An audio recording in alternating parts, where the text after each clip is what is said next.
കഴിഞ്ഞ ദിവസം മധ്യപ്രദേശിലെ ഭോപ്പാൽ നടന്ന ഒരു സംഭവമാണ്. ഭോപ്പാലിൽ സിഖുകാരും മുസ്ലിങ്ങളും തിങ്ങിപ്പാർക്കുന്ന ഒരു പ്രദേശം, മധ്യപ്രദേശിൽ തന്നെയുള്ള ഭോപ്പാലിലെ ജഹാംഗീരാബാദ്, അവിടെ പുരാണി ഗല്ല മണ്ഡി എന്ന് പറയുന്ന ഒരു പ്രദേശം. അവിടെ മുസ്ലിങ്ങളും സിഖുകാരും മാത്രമാണ് അധികമായി താമസിക്കുന്നത്. അവിടെ സിഖുകാരുടെ കടമുറികൾ മുസ്ലിം വ്യാപാരികളാണ് വാടകയ്ക്ക് എടുത്തിരുന്നത്. അവർ കാലങ്ങളായി വാടക നൽകുന്നുണ്ടായിരുന്നില്ല.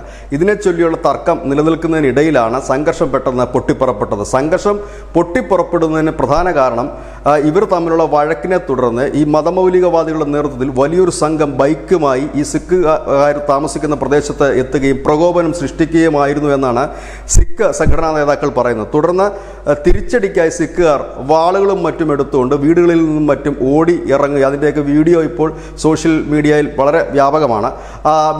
അത്തരം വാളുകളുമായി എത്തുകയും ഇവരെ ആക്രമിക്കുകയുമായിരുന്നു. തുടർന്ന് കൂടുതൽ പോലീസ് സ്ഥലത്തെത്തുകയും നിരോധനാജ്ഞ പ്രഖ്യാപിക്കുകയും ചെയ്തിരിക്കുന്നു. സംഘർഷം കൂടുതൽ ഇടങ്ങളിലേക്ക് വ്യാപിക്കാതിരിക്കാനുള്ള മുൻകരുതൽ എടുത്തിട്ടുണ്ട്. നമുക്കറിയാം, ഇത്തരം സംഘർഷങ്ങൾ ആദ്യം കല്ലേറിലും പിന്നെ വലിയ രീതിയിലുള്ള വെടിവെപ്പിലുമൊക്കെയാണ് പലയിടത്തും കണ്ടതെങ്കിൽ ഇപ്പോൾ സിഖുകാരുടെ ഇടയിലേക്ക് വന്നപ്പോൾ അവർക്ക് സ്വയരക്ഷയ്ക്ക് വേണ്ടി ഉപയോഗിക്കാൻ കഴിയുന്ന കൃപാണം എന്ന് പറയുന്ന അവരുടെ വാൾ, ആ വാൾ ഊരിക്കൊണ്ടാണ് സിഖുകാർ ഈ മതമൗലികവാദികളെ നേരിട്ടത്.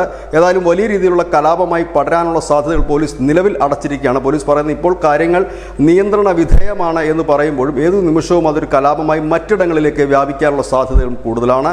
മുൻപ് നമുക്കറിയാം, ഹൈന്ദവ ഘോഷയാത്രകൾക്ക് നേരെയും മറ്റുമൊക്കെ നടക്കുന്ന ആക്രമണങ്ങൾ, അതിന് സമാനമായ രീതിയിലാണ് സിഖുകാർക്ക് നേരെ ആക്രമണവുമായി ചെല്ലുകയും അവർ വാൾ ഊരി വെട്ടാനായി ഓടിക്കുകയും ചെയ്തു എന്നുള്ളൊരു വാർത്തയാണ് ഭോപ്പാലിൽ നിന്ന് വരുന്നത്. News India Malayalam.